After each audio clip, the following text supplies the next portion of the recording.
Worlds of Fun in Kansas City, Missouri. Opened in 1973, this park brings to life the famous book Around the World in 80 Days by giving you a taste of all the different cultures from all over the globe. Now, great theming isn't all this park has. It actually has several adrenaline-pumping roller coasters. Although some will consider its selection of roller coasters to be on the low end of the Cedar Fair chain, Worlds of Fun is still competitive in the Missouri theme park market. From the coasters tame enough for the kids, to the coasters that strike fear in the adults, Worlds of Fun certainly has a wide variety. In this video, we will be ranking all 7 coasters at this Kansas City theme park. Which one will come out on top? Find out next.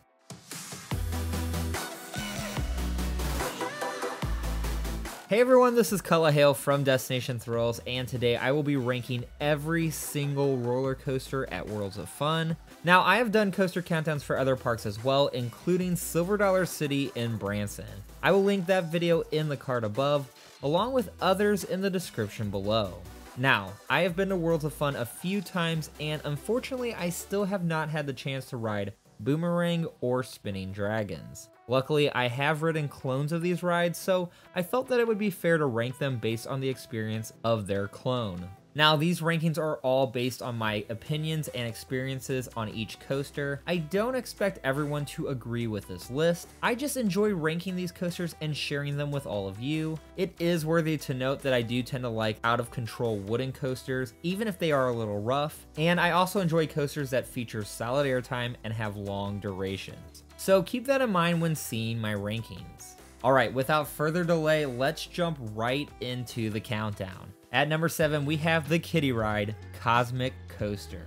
Now again, this is a kiddie coaster, so there is a slim chance I will ever ride this in my life, but every park should have at least one of these in their lineup. So I think it is great that Worlds of Fun offers this starter experience for the junior enthusiast, but it's not going to rank high for me on this list. Alright, quickly going to number 6, we have Boomerang. Opened in 2000, this shuttle coaster features 2 lift hills and 6 inversions. Boomerangs are the most iconic clones for the wrong reasons. There's a good chance you have a coaster just like it at your home park. I have actually been on the one at my home park, Six Flags St. Louis, and honestly, it's not the worst coaster I've been on, but the ride is a little rough and really boring. I do like the flyby in the station and the backwards lift into the first drop, but besides that, there really isn't anything that entertains me. Again, admittedly, I've not been on the one at Worlds of Fun, however, it is the exact same layout, so I am certain the experience won't be much different from the one in St. Louis. And that is why I'm putting Boomerang at number 6. Dropping in at number 5, we have Spinning Dragons. Built by Gerstlauer in 2004, this spinning coaster offers a fun family thrill. This ride also has a clone at my home park, Six Flags St. Louis, that I've ridden many times.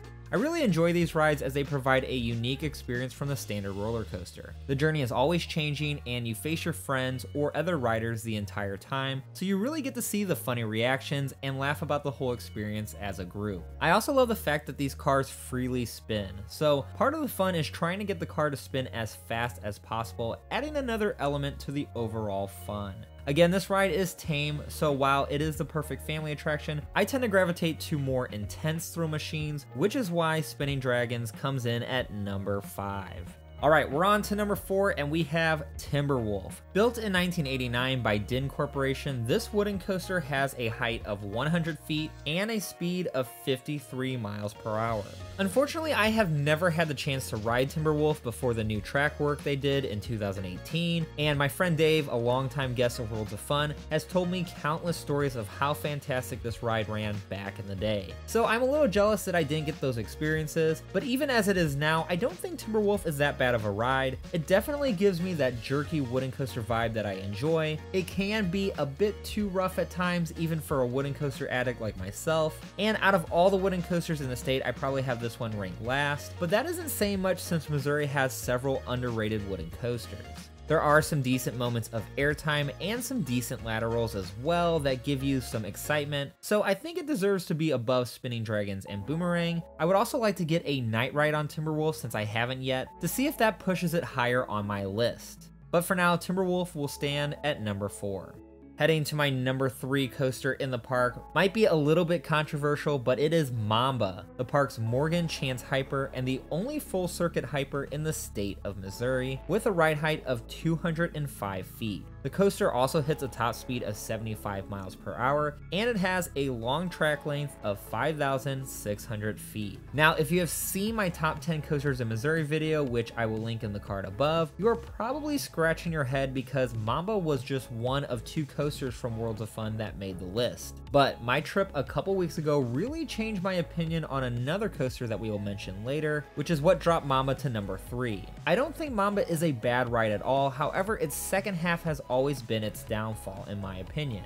I have heard people say depending on the time and how hard the trims hit, the second half can deliver some good airtime over those final series of bunny hills. However, I have never experienced that during my trips in 2017, 2019, and 2020. Now, the first half I think is fantastic with some great floater air over the first drop and first camelback. Then some stronger G-forces in the helix and a weird out of control airtime pop coming out of that helix. Now, if this section of the layout was followed up with a Magnum XL 200 like second half, Mamba could battle for the number 1 spot in this park. But with every experience I've had on Mamba, I believe it belongs at number 3. Now, the coaster that switched spots with Mamba is Patriot, a B&M invert that I fall more and more in love with every time I visit Worlds of Fun. Honestly, the ride I had on it a couple weeks ago was actually more enjoyable than any other coaster I rode that day. Now, Patriot has a height of 149 feet and hits a top speed of 60 miles per hour with a total of 4 inversions. What I love most about Patriot is how unique it is compared to other B&M inverts that I have ridden, such as Montu, Raptor, and Batman the Ride clones. It is refreshing to ride a B&M invert that isn't just a series of loops, 0G rolls, and corkscrews.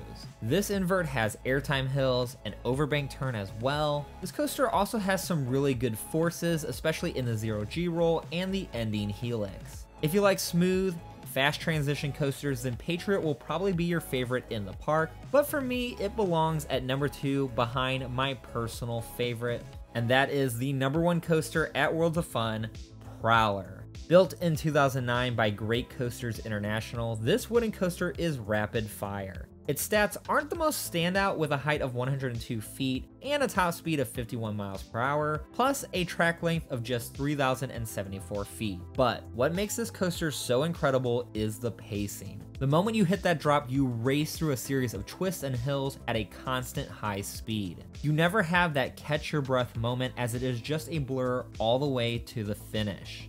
Now, the ride is pretty solid during the day, but what really turned me into a Prowler fan was the night ride. Prowler is a terrain wooden coaster, so not only is the speed more intense at night, but the lack of vision adds another element that gives you the ultimate out of control experience that I crave. You also get hit with these really sharp turns that seem to come out of nowhere. Now, the one knock I have on this coaster is that it can be pretty rough at times. So if shaky wooden coasters bother you, then you'll probably prefer Patriot or Mamba. But I don't seem to mind the roughness as much, so for me it was an easy choice to put Prowler as the number 1 coaster at Worlds of Fun. So these are my rankings of every single operating coaster at Worlds of Fun. Now I want to hear from you. Let us know in the comments below how you rank every coaster at this Kansas City theme park, and if you've never had the chance to visit the park before, let us know which coaster you are most excited to ride. Now, if you like these ranking videos, I have plenty more on my channel. I will leave a link to the playlist in the description below, and leave a random one in the card above. Also, if you like the All Coasters Ranked series, then give this video a like so I know how much interest there is in these types of videos. And as always, don't forget to subscribe to Destination Thrills, as we are the destination for all the latest theme park news, rankings, and content. Thank you all so much for watching this video. I'm Cullah Hale from Destination Thrills. Stay safe and have a good one.